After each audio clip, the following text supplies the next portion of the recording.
Olá, crianças do 5º ano, tudo bem com vocês? Estamos começando nossa terceira aula de ciência juntos e nessa aula vamos falar sobre alimentação saudável.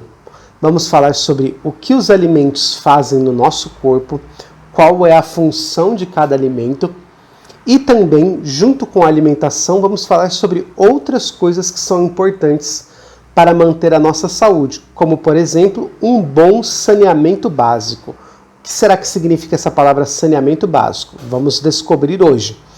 E também vamos falar sobre doenças causadas por água contaminada. Pode ser água contaminada de enchentes ou de alagamentos, ou pode ser água contaminada de rios e mares e que acabam contaminando alimentos, frutas e provocando doenças.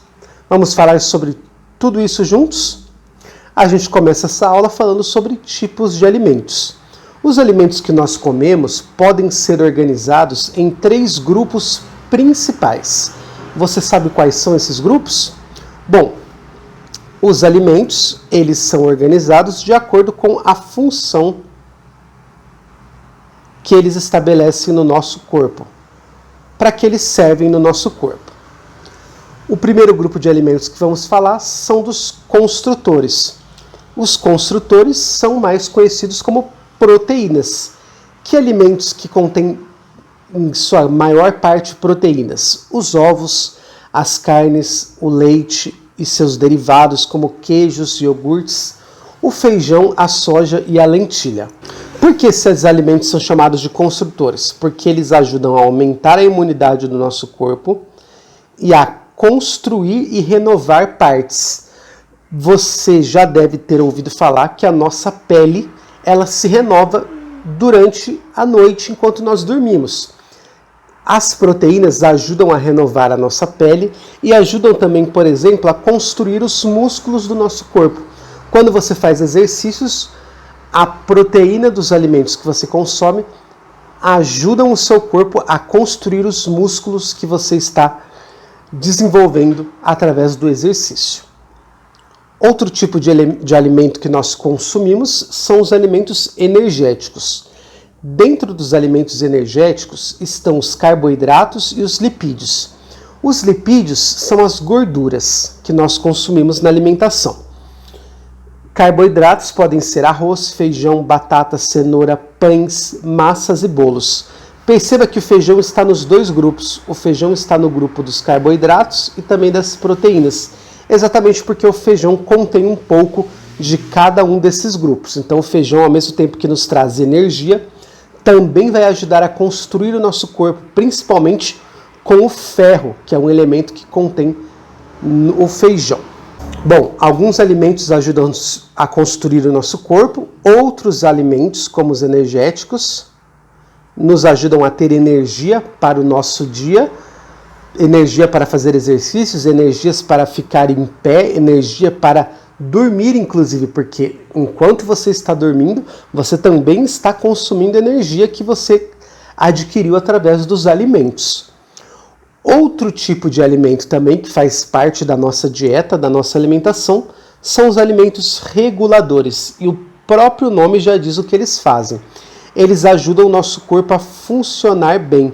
Eles ajudam a garantir que o nosso corpo funcione como um reloginho, que cada coisa aconteça numa determinada hora e que o nosso corpo possa desempenhar as suas tarefas muito bem.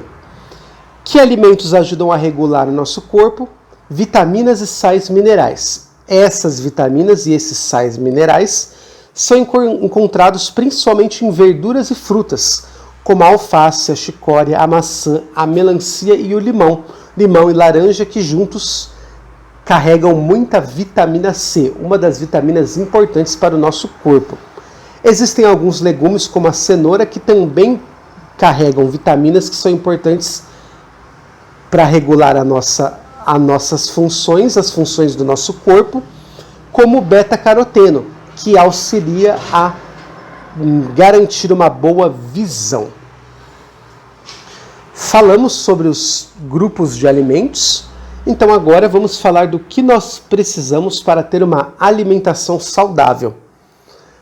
Para você se alimentar bem, você precisa prestar atenção em duas coisas muito importantes. Primeiro, você precisa observar se você está comendo a quantidade indicada pela pirâmide alimentar.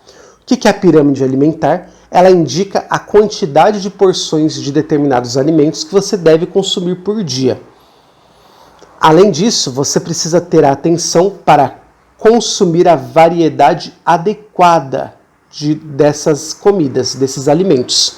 Não basta você comer apenas pão e achar que o pão é a quantidade de carboidrato que você precisa no dia. Você tem que variar a quantidade de carboidratos. E você pode variar os carboidratos através de massas, pães ou tubérculos como a mandioca, que são alimentos que contêm carboidrato. Eu mostrei aí nessa tabela, nessa pirâmide alimentar para você, a indicação de porção para pessoas da sua idade, entre 2 e 10 anos.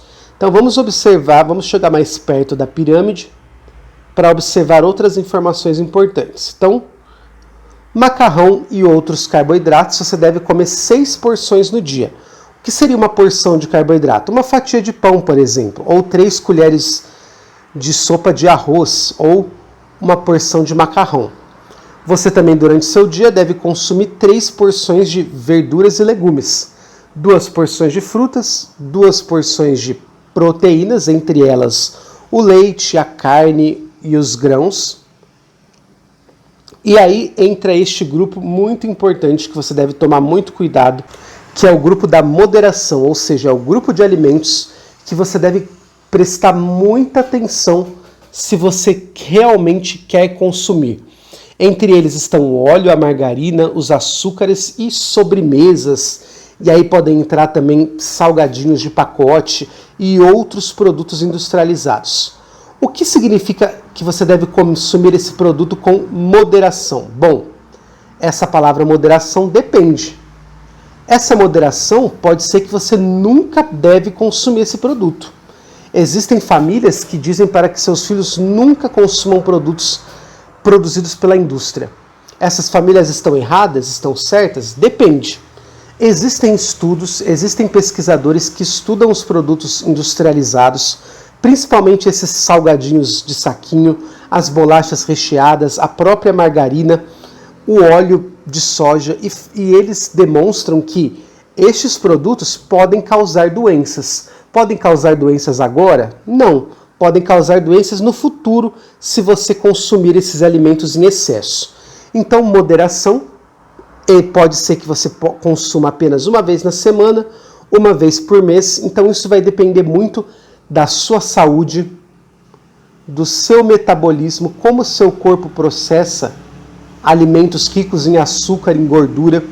E esse processo significa que, se você consome muitos alimentos industrializados cheios de gordura, o que vai acontecer? O seu corpo vai acumular gordura. E aí você pode ter doenças como a obesidade, a pressão alta, a diabetes, que são doenças que podem diminuir o seu tempo de vida ou te causar um infarto, uma parada respiratória, porque o seu corpo e principalmente o seu coração está fazendo muita força para conseguir bombear o sangue. Por que ele precisa fazer muita força? Porque o seu corpo pode estar cheio de gorduras e essas gorduras podem fazer com que o sangue tenha dificuldade em passar pelas suas artérias, pelas suas veias. Então é muito importante que você modere ou quase nunca coma os alimentos que eu acabei de falar, que são sorvetes, margarinas, óleos, salgadinhos de pacote e outros produtos que vendem em pacote no supermercado e que podem fazer muito mal para a nossa saúde. Para uma alimentação saudável, então, prefira alimentos que têm carboidratos complexos, carboidratos de preferência integrais, como pães integrais, macarrões integrais, arroz integral. Consuma as porções adequadas de frutas e legumes e verduras em uma variedade legal. Não se esqueça também de consumir leite e outros produtos que podem trazer proteínas, como carnes e ovos, e também os grãos, como o feijão. Muito bem, falamos da alimentação saudável. Agora, podemos passar para o próximo assunto da nossa aula, que é o saneamento básico. Além de uma alimentação saudável, para que você garanta uma saúde legal, você precisa ter condições de higiene. O saneamento básico tem a ver com formas de garantir a higiene básica de todo mundo. Então, o que as pessoas precisam ter para ter um saneamento básico adequado? Elas precisam que na casa delas chegue água potável, água própria para beber. Elas precisam que na casa delas chegue a coleta de esgoto. Elas precisam que o esgoto da casa delas possa ser tratado. Também elas precisam que o bairro onde elas vivem, a rua onde elas vivem, tenha limpeza urbana. O que significa ter limpeza? Significa que o esgoto da casa dela vai ser encanado, não vai estar exposto na rua e que o lixo não vai ficar também jogado na rua para com esse lixo possa chegar animais que carreguem bactérias ou outros micro-organismos, como os ratos. E também outro pilar do saneamento básico, outra coisa que garante a nossa saúde, é o destino adequado ao lixo. Então, na sua cidade, na cidade que você mora, você precisa ter água encanada, esgoto tratado, ou seja, você vai fazer o número 1 e o número 2, você vai dar descarga e vai saber que o número 1 e o número 2 vão para o lugar adequado, onde eles vão ser tratados. Você precisa que as ruas da sua cidade sejam limpas e você precisa com isso também que o lixo que sai da sua casa seja levado para um local adequado. Ano passado, os deputados, os senadores e o presidente da República decidiram o marco do saneamento básico. O que significa isso? É uma lei que diz que o governo, até 2033, tem que garantir que quase todas as casas das pessoas tenham água potável chegando na torneira, água própria para o consumo, que você possa beber. Hoje, 84% das casas têm água potável. Isso é muito? É, mas ainda tem uma parte da população que não tem acesso à água potável, à água própria para consumo. A cada 10 casas, 8 casas têm água própria para o consumo, chegando, mas 2 ainda não têm. E também essa lei diz que 90% das casas tem que ter o esgoto tratado até 2033. Sabe qual é a realidade hoje? Hoje, a cada 10 casas, 5 têm esgoto tratado.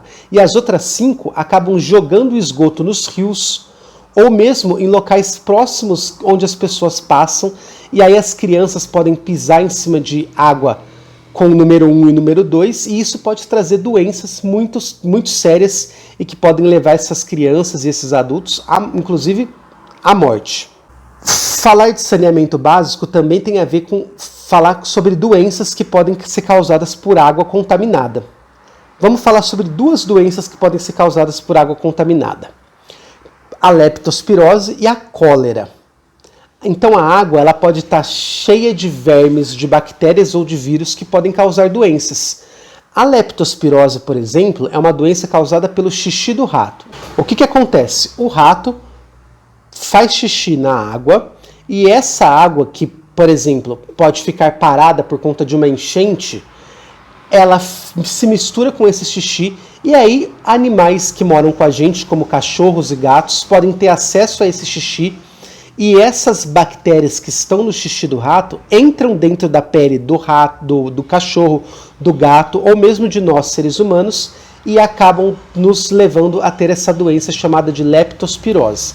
Então é por isso que nós temos que tomar cuidado e evitar locais com enchentes, com alagamentos, porque nessa água que está parada pode ter xixi de ratos contaminados com a leptospirose. Da mesma forma, nós temos que vacinar cachorros e gatos para evitar que eles passem para nós, seres humanos, essa doença.